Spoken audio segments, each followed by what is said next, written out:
Hi guys, this is Virak from Bionic Bus, and tonight we are in the Dolby Theatre in Hollywood.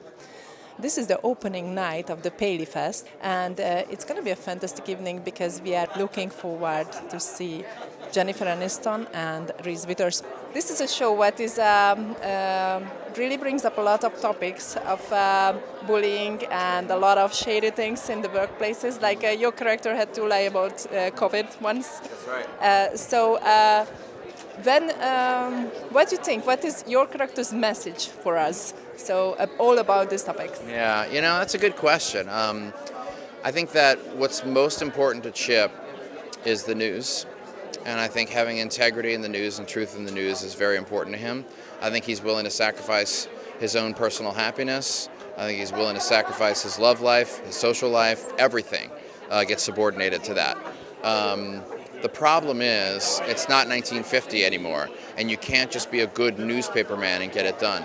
There's way too many politics involved. So in order to get the news out with the most integrity, sometimes you have to sacrifice that integrity on a couple of places, like politics, in order to get it there. And I think he really struggles with that.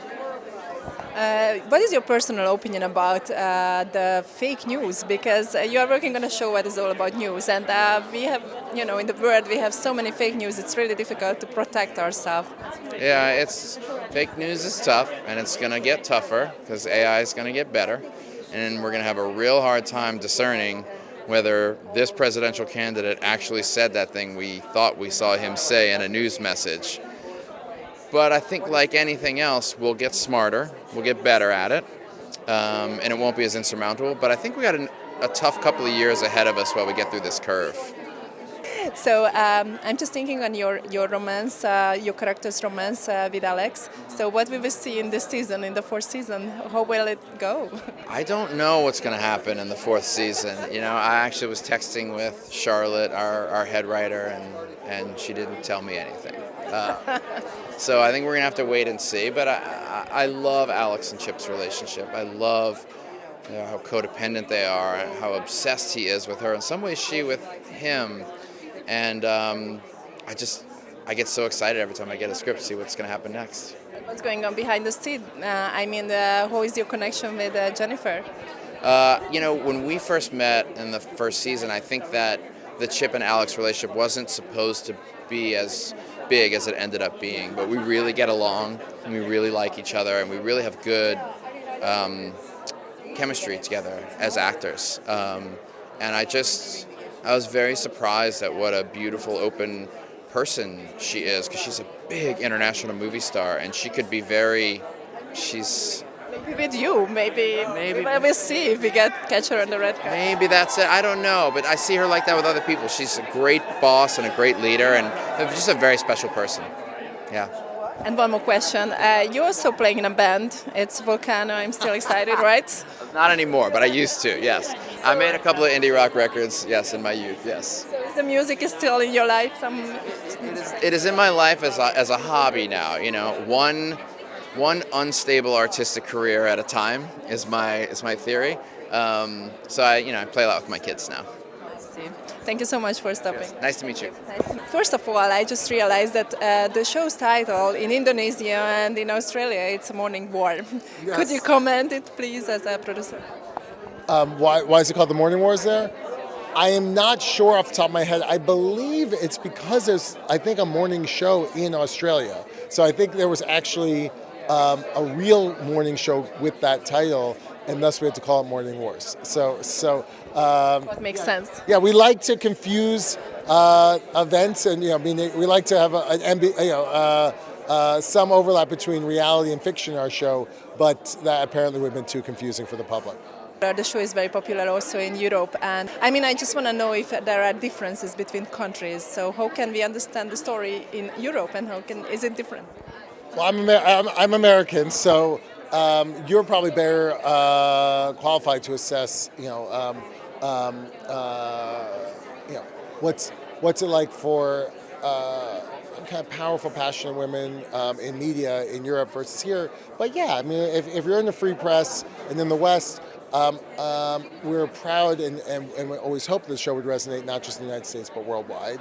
And the themes and ideas we explore have they have a specificity to this country, but the state of traditional media in a fractured world. The impact of Me Too, from the beginning of the show, the impact of Me Too first here, which is now still, that bomb is still going off around the world. And there are countries in Europe, as you know, where it's only really started to go off in the last 12 months. So I think some of the themes in that regard maybe are, the U.S.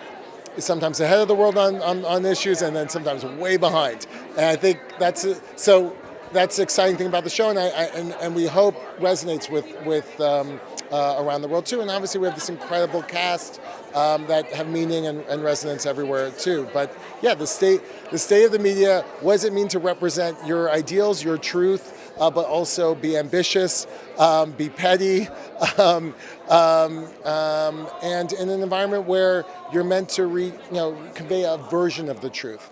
And that's difficult and uneasy here and everywhere, And also the show is always react all the bad and good things what's going on in the world. How is it react the fourth season? How will react for all of this changes what's going on in the world? And it's also gonna be the election in the U.S. So will we see something in the fourth season? Yeah, the show obviously. It's been a tumultuous, since the show began, it's been a tumultuous time in media and in world affairs. So for better or worse, we are never lacking stories in the real world to explore. And this year we were delayed again because of the strike. And so there's there've been a lot of earthquakes in our society in the last 18 months. We're not soothsayers, so we do not know what will happen this fall. So that's beyond our purview.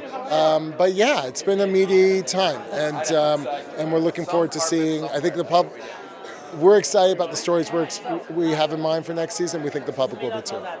Thank you so much for stopping. Thank you so much. Because in this TV show, it's full with very strong female characters. So how could you describe yours? What is what? How could you describe your character? Oh, Mia Jordan is a formidable, ambitious, strong woman who also has a big heart, cares a lot about the people she works with, and is totally and completely overwhelmed most of the time, like most women are. And it's a joy to play her. It's an honor. And what do you think that in real life the women still have we still don't have equality in work? Yeah, it's we're working on it. Slow-moving train, equality, equity. But I'm inspired by the people I work with, Mimi Leader and Jennifer and Reese, of course. And it's going to be a really great season 4, I hope. We're going to see what's going to happen. But I think we'll have a lot of women out front leading that story in season 4. In the show, everybody is pretty evil with each other. I'm sure that for the actors, it's really tough to be evil all the time with each other. So how can you, handle it in the backstage? Oh, we laugh, we giggle. We say, hey, this is going to be a tough scene, and we're going to go at it, but you're going to have coffee at catering afterwards or whatever. We don't take it seriously. It's play, it's fun, it's make believe. We take work seriously, but we don't take the conflict seriously. Sink into the... No, it's all fun. It's all fun and games. Anyway, thank you so much for stopping.